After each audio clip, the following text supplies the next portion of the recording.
మహాభారతం అధ్యాయనం 4 దేవయాని కచుడు. ప్రతి అధ్యాయనం మిస్ కాకుండా చూడడానికి సబ్స్క్రైబ్ మీ యూట్యూబ్ ఛానల్. పూర్వం ముల్లోకాల్లో ఆదిత్యం కోసం దేవతలకు రాక్షసులకు మధ్య గొప్ప యుద్ధం జరిగింది. వేదంగాలు చదివిన మహాబుద్ధి కలిగిన బృహస్పతి దేవతలకు గురువు.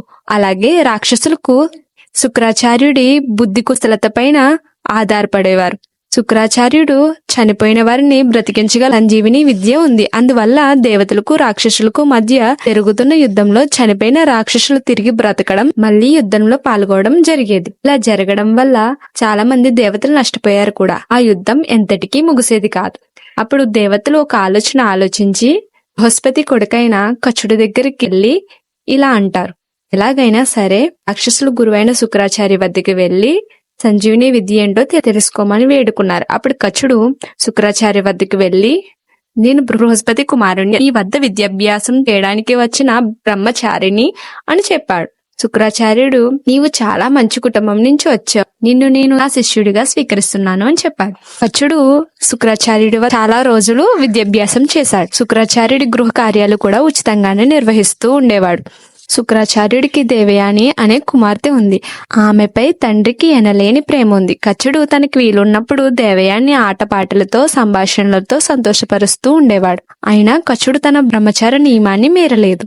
కచుడు శుక్రాచార్యుడి వద్ద ప్రియమైన శిష్యుడు కావడమే గాక దేవయాని అభిమానాన్ని కూడా సంపాదించాడు. ఈ విషయం తెలుసుకున్న రాక్షసులు అప్రమత్తమయ్యారు. వీడు ఎలాగైనా శుక్రాచార్య వద్ద సంజీవిని విద్యను సంపాదిస్తాడేమో అని అనుమానించి అలాంటిది జరగకుండా ఆపాలని ఒకనాడు కచుడు తన గురువు గారి పశువులను మేపుతూ ఉండగా రాక్షసులు వచ్చి కచుడిని ముక్కలు ముక్కలుగా నరికి వాటిని కుక్కలకు ఆహారంగా వేస్తారు. సాయంత్రం అయినా సరే కచుడు ఇంటికి ఎంతకీ రాకపోయేసరికి దేవయాని కంగారుతో ఆయనకి ఏదో అపాయం జరిగి ఉంటుందని తండ్రి దగ్గర ఆందోళన చెందింది. అది తెలుసుకున్న శుక్రాచార్యుడు కూతురు బాధను చూడలేక సంజీవిని విద్యతో కచుడిని బతికిస్తాడు. కచుడు నవ్వుతూ గురువుగారికి నమస్కరించాడు. ఇంటికి రావడం ఎందుకు ఆలస్యమైందని దేవయాని అడిగింది. తన పశువులు మేపుతుండగా రాక్షసులు వచ్చి నన్ను చంపేశారు, మళ్ళీ ఎలా బతికానో నాకు తెలియదు అని చెప్పాడు. మరొక నాడు కచుడు దేవయాని కోసం పువ్వులు కోస్తుండగా రాక్షసులు అతడిపై మళ్లీ దాడి చేసి చంపేసి ఈసారి సముద్రంలో కలిపేశారు.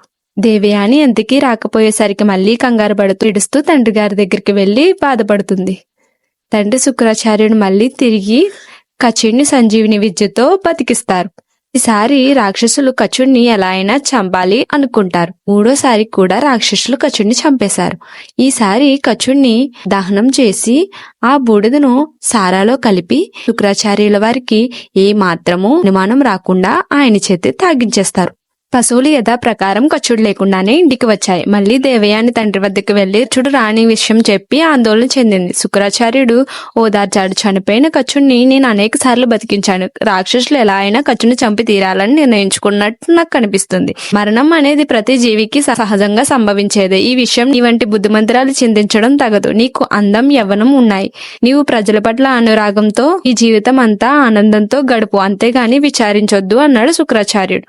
దేవయాని కచుడిని గాఢంగా ప్రేమించింది. తండ్రి చెప్పిన ధర్మాన్ని ఆమెను బాధను తొలగించలేకపోయాయి. కచుడు గుణవంతుడు, మనకి సేవలు అందించేందుకు ఎప్పుడూ అప్రమత్తంగా ఉండేవాడు. నేను అతన్ని గాఢంగా ప్రేమించాను. అతన్ని చంపినందుకు నాకు ఈ జీవితం భరించలేనిదిగా మారింది. కాబట్టి నేను అతన్ని అనుసరిస్తాను అని తండ్రితో చెప్పి నిరాసన వ్రతం చేపట్టింది. శుక్రాచార్యుడు తన కుమార్తె బాధను చూడలేక కుమార్తె స్థితిని చూసి రాక్షసులపై తీవ్ర ఆగ్రహం చెందారు. ఇలాంటి బ్రహ్మహత్య చేసిన రాక్షసులకు జీవితం చెడిపోతుందని శపించారు. అయితే కచుడు శరీర బూడిది సారాతో కలపబడి శుక్రాచార్యంలో ఉండడంతో దాని నుంచి బయటికి వచ్చేందుకు వీలు కాలేదు. ఈ విషయం గురువు గారికి కచుడు నాభి నుంచి ధ్వని ద్వారా తెలిపాడు. శుక్రాచార్యుడు, నీవు నాలోకి ఎలా వచ్చావు? ఈ పని కూడా రాక్షసులే చేశారా అని అడిగాడు. కచుడు పోసుకొచ్చినట్లు జరిగిందంతా చెప్పాడు.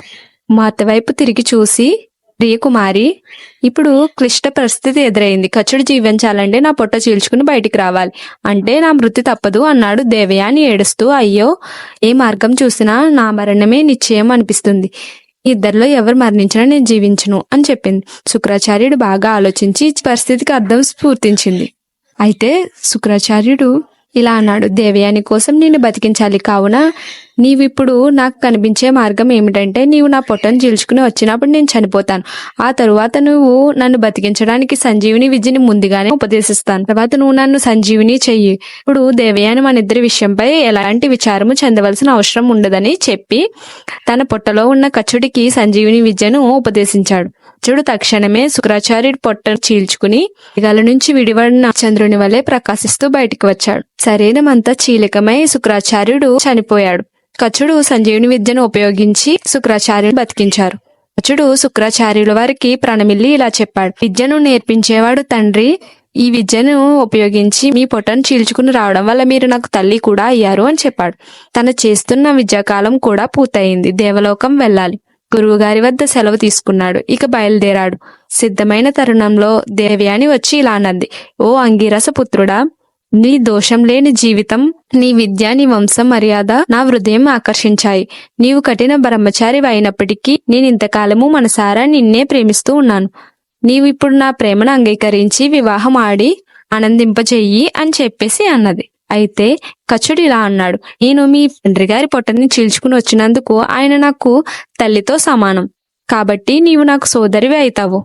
కనుక చెల్లెల్ని పెళ్లాడమని నీవు అడగటం అక్రమం అని అన్నాడు. అందుకు దేవయాని, నీవు బృహస్పతి కుమారుడివి, నా తండ్రి కుమారుడివి కాదు.